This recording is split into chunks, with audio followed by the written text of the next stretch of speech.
So hi you guys, good morning, good afternoon, or good evening. I hope that all is well. I hope that you guys had a good weekend. I hope that you're starting your week off, strong and also on a positive note. So today's word will be about you set the tone for your household. And this can be for your actual self or an actual household. So we know that however we talk and respond to others that are in the house, that treats them how to treat others in the household. Meaning, if you have a bad attitude towards someone, others that are in the household are going to pick that up and they are going to begin to mimic that onto the other people that are in the household.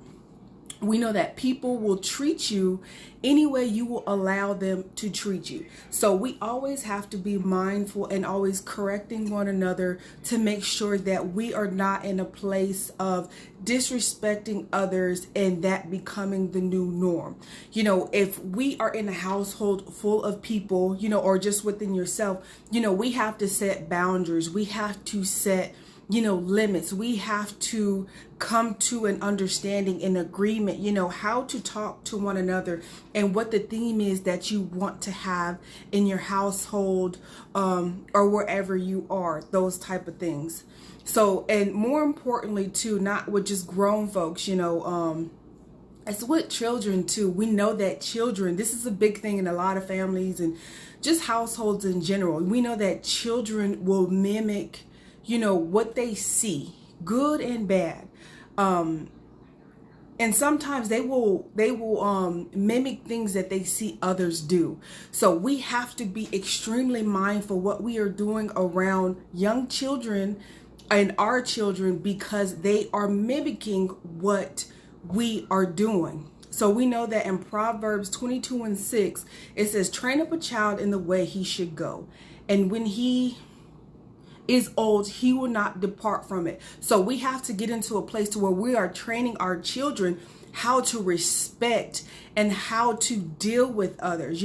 We have to teach them not to deal with people based off of their emotions and how they feel. And they feel like, they can get away or they can do something because they feel some type of way. So we have to correct them when the issue is happening and when the situation is going on, so that they are corrected right in that point in time, so that going forward, now they have the knowledge and the understanding of, I can't do that.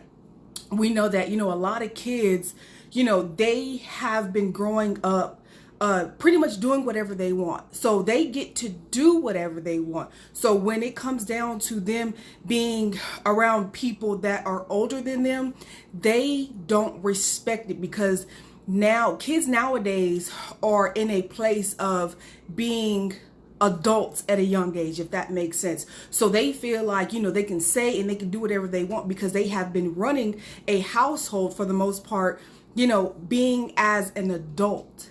So the next scripture is Ephesians 6:4. Fathers, do not provoke your children to anger, but bring them up in the discipline and instructions of the Lord. So meaning, don't provoke your children to anger, of course, but don't, badger them about things that don't make sense. If something makes them upset or makes them irritated, don't do it on purpose. Sit down, and we have to talk with children and our children just in general, so that they can get an understanding, because nowadays, children are not how when we grew up, or when our parents grew up. It's very different right now, because children are taking on so much responsibility, and they're in a place of, trying to be grown, and then they're still trying to be kids. So we always have to remind them, and also give them that opportunity to be a kid. Let them have their way of doing kid-like stuff. We have to stop trying to press things onto children to where, they feel overwhelmed.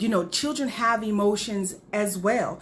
And, you never want a household, or we never want a household with children that are operating as an adults, and they're operating off of, them being stressed and frustrated and, dealing with more things than they need to deal with. We don't want that type of stress on them. So we have to get in a pattern of talking with them and communicating with them, and also with other people that enter into your house, just guests or family, or whatever your household looks like for you.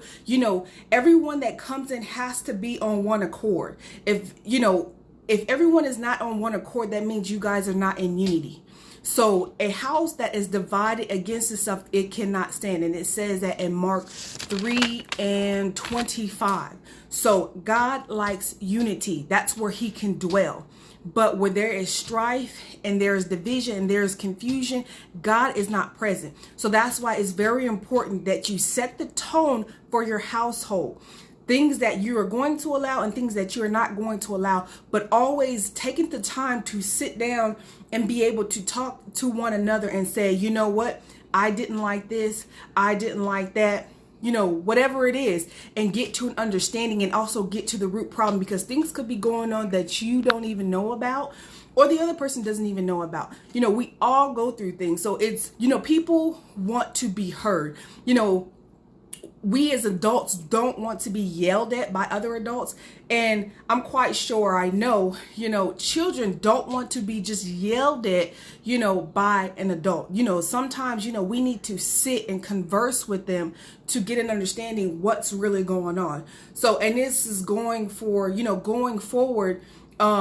watch, what they're doing on their social medias, on their phones, the things that they are entertaining and the things that they are into, because we are so distracted. We don't take the time to sit and watch our children anymore, or children that, we may be around, or even the things that are going on in our households. We live in a fast-paced lifestyle to where, everyone is on the go. We're just like, grab this, grab that. We're running out the door. We're not taking the time to see sometimes the warning signs of, what's going on in the household. So we have to be mindful of that and always continue to pray and, ask God for revelation and understanding and guidance in every and all situation. If God leads you to fast, go ahead and fast. Do whatever it is that you need to do. Teach your kids how to pray. Even if they're little and they can barely talk, get them into a posture and a position of, saying some type of prayer. Get them in some type of routine. Setting the tone for the household is training the people that are there, or the children or your children, how to operate, how you need the household to operate. So keep that in mind, and stay consistent with what you're doing. Even if you feel like, oh, it's not working, this is dumb, or they're not listening, they're not doing this, they're not doing that. You have to be the person to plant that seed, and you have to lead by example. If you want your household to do something, you have to lead by it. So with that being said, continue to go forward, continue to press, continue to fast, continue to be positive, even if it does not look like it's working for your good, or it looks like it's not working at all. Keep pressing forward, because it has to come to pass, and pray, keep praying about it.